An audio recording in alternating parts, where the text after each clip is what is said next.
Kuki singgi anauba lalongni SKL molnom na bom pokhaibi thaudokta anga hum soklega mitayda tainarakpasi Kuki singgi anauba lalongni haina lengang na khangna mathau tawgadabani haina salai kanbanlup SKL gi secretary general Kangleisa Khangan bi solam na phungdorkli lamdam sida lairiba security force na matam sana thijinuna thaudok tu senari besing phaduna mara leiba sing logeba serak pigadabani ingna singna leijariba paliel gi mitay khunja singda aki akang pohanba asumba thong nathi iramdam sigi masi amada pamdaba thaudok tholakpada lamdam sigi miyam amat oina lemina pham thoi hari Goa da night club mai sakhiba luthra masin manaw gi police remand makhata na sangdokri December tarukta mai sakpagi thaudok thokiba night club ki mapu saurap luthra amasum gaurap luthra gi police remand Goa gi court aman numit mangani makhata na sangdokri court na atop accused amapuna judicial custody da thajingkri panmaya ba December taruk ki numidang athengbada North Goa gi Arpora da liba Beach by Romeo Land night club ta thokiba tamthiraba mai sakpagi thaudo du miyoi kunga manga sikhibaga loina atop taruna sokhibani laikhidraba singa dugi manungda kunna night club adugi employee singni amasum manga na tourist ni mai sakpagi thaudo dugi pung kharagi matung saurap luthra amasum gaurap luthra India thadoktuna Thailand senkhibadagi authority na makhogi mathakta blue corner notice issue tokhibaga loina makhogi passport singbu cancel tokibani matungdi India government na Haijabadigi makoi any December Taragamathuida Thai authorities na Phuket detain tawkhibani amadi laiba ani giweba legal treaty singi makhada makoi December Taragataruk India deport tarakhibani victim singi emungi mahut chiliba advocate Bisnu Yoshina ki kona ngarang Saurap Luthra masum Gaurap Luthra bo numit mangani makhata na police custody da remand tawkhe aduba police na ma ki remand makhata na sangdokpina ba haijakhibadagi lewaktiba thaudo du thokhibani night club adugi atoppa mapu Ajay Gupta buna ko na judicial custody da remand tawkhe haina Yoshina phungtokli panbayaba manamai sakpagi thaudo aduga mari lainana Goa police na Luthra masin mana amasum Ajay Gupta yauna punamiyoi nipan phakre hauju phawbada phakraba atai singaduna night club adugi chief general manager Rajiv Modak general manager Bebek Singha bar manager Rajiv Singhania guest manager Riyanshu Thakur amasum employee Bharat Kohli ni amaramna mai sakpagi thaudok thokiba night club adugi atopa mapu amasum British national Surinder Kumar Khosla gi mathakta blue corner notice issue ta honanaba Goa police na thabak lokhatli haina official amana phongtokli official dugi matung ina mai sakpagi thaudok thokiba matamduda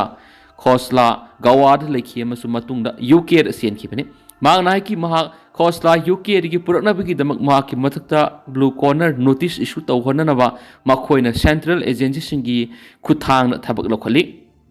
matik sab lusingba ama khalaga laingak ama thamnaba honasi India na Republic oirakpa sai humdraga turuk sangsilaglaba phawba tuan furup singi marak lairiba khenaba sing manaba thak amada purakpa ngamthri India na ningkha tamba phanglaba matungda masagi lengaglot masana semjaduna lengaglot na sigi makara kanglukki lining laison kusugi khenaba lehendana thongmana na sokhatminaba ngamnaba pandam thamduna haukiba sai humdraga taru asida hotnarakibani adobe India gi lengaglon makhara satnariba satna pathap singda yawriba sing mapung oina mapal thongi miyengda phajana urabasu awat apati masing khangdan laidi habisi kawthokna bugum tawri aduma pu lengak pathak ki singkak sing semdoktaba yaraktabadagi haukiba sahi humdrag taru asigi manungda chamaga mapalak semdokrabani asumna semdok semjin yaba India gi lengak lon gi satna pathabasi inau nauna semdoktriba makhai hana thamkiba pannam gi lambi da khurau thangba ngakta mayungnaba masana tabani India lenga ki pathap sem ki ba matamna awang pok lamdam gi singna ikoi question ba ningthau panba maning makhatam na masagi lenga lon makha da leidi English nga maga sama pan ga nifu ga mapan gi October merger agreement ni haiba supnamgi yana warol makhara Manipur si India da merge tawkibadagi sanglaba itihas laikri adunadi India gi lengak lon semba matamna Manipur yawkidi haidibasi sahi humdraga taruk ki sanglaba matam si state asiki miyamna political stability amadi sel thungi ni khatamba phangba ngamdabadagi maikai punamak sothaduna mimanaba ngamdabadagi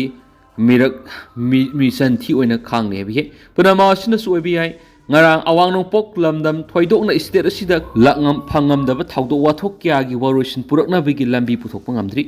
awangba yumkai arang ara khara oiraga sakhatle haiba lawdi langani mai masing sandokpa state asida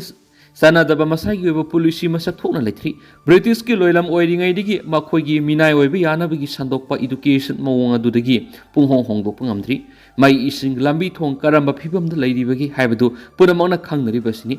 malem gi honglakliba yawolda globalization gi saphuna hingsa bigi saktam lauduna humjilakli basi mayoknaba ngamnaba masak tokpa kari thaurangsing lokhatlibagi haibadu hana yingsinbagi tangai phatabadu leiribani india gi lengak lona leba asigi unity integrity ngaktuna tuan tuan ba kanglup frup singi marakta nungsi sanana hingminaba haiba wapam amadi panam leibani na leibak manunggi oiba problem mayam leiribasi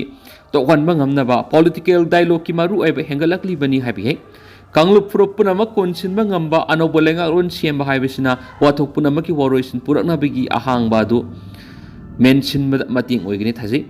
Langak Lon Bui Samagama Palak Hana Semdoko Yabi India Gi Democratic Oiba Kongtashina Pam Liba Panamdi Pangna Bahona Bada Nauna Langak Lon Siembada Luna Tukle Sahi Aniga Thani Pan Mapung Paraglaba Maite Emerson Kokizo Aniki Marakta Toklibi Irangasi Karama Matam the Mausagi Pibum the Hanjilakani Haiba Tamangamdri Irangasi the majority Langaks Tukre Mio Lissing Kumfurum Tuan relief camps in the lady Kayamas Matan the Shijakre Mio Kiagi Yunkai Lantum Mang Takre Loinana Sahi Sigi February Tarahum Digi Isterasi the President Rul Tamduna Langaks Satari Manipura President Rule Thamkiba Haukiba English Nganiga Taraka Tretki Mars Taraga Marida BJP gi Nong Thomam Biren Singana Lusingba Ahan Batam ki Lenga Madi English Nganiga Kungani Thuki Mars Kungama Thoi CM ki BJP ki Ani Subatam ki Lenga Aduna Sahi Tare Subna Lenga Accession Toraki Batu Miyam ki Lenga Ama Lingbigi Mutta Isterasi ki Mauksa ki Kalamadi Lu and Order ki Pibam da Sound Akai Blaki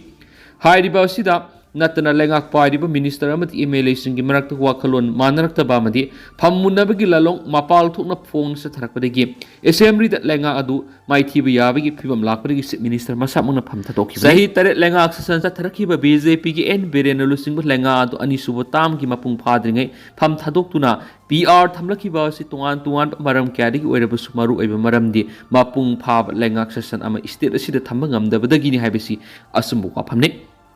Haojik state asida President Lengak Thamlakiba Tha Tara Mapung Parakadore Ngahak Laitana Singdam Hiat Mipun Yaun Hingsagi Tabak Sathari Shantal Lenga Tuklib Irang Lushina Bapanayam Nakan Honarabasu Madugi Mahiyan Mangamdana Lady Ngasingasi Maksu Singi Tungan district Singda Hingsagi Tabak Leptana Tolakpadegi Security Force in the Singnapa Pump Sing the coming operations at Duna Yavla Bukusukulai Sing Fokali Kusukulai Singdanatana Irangasi Hek Tolakpadegi Miat Mipun Tabu Wathok Sing the Sienaba Mui Sing Tungan agency Sing the Pagatuna Mokoi Mataka Tizin Bigi Tabusatari Marakshida among Isterasi the Tokli Iranga Sitna Tairaga Popular Government Same the Woknarabas Makoi Masilgi Marakta losing Bakanangam the Bama di Wakalun Mana the Vidigi Ngamdana Lady Miyamgi Apam Badi Tokli Iranga Sihana Lusilaga Popular Government Same Bahibadi Masana Dumak Laksaga the Bakongtani Maramaduna Tokli Iranga Yangshin Navahona but the Miyangi Mohud Oriba MLA Sing the Mang Tana Sunghoktun Iranga Solution Navahonapam to Ihabishini Karbi Anglo Autonomous Council Chief Executive Member Amasum BJP leader Oriba Tuliram Ronghangi Mayum Mai Thadokri Hari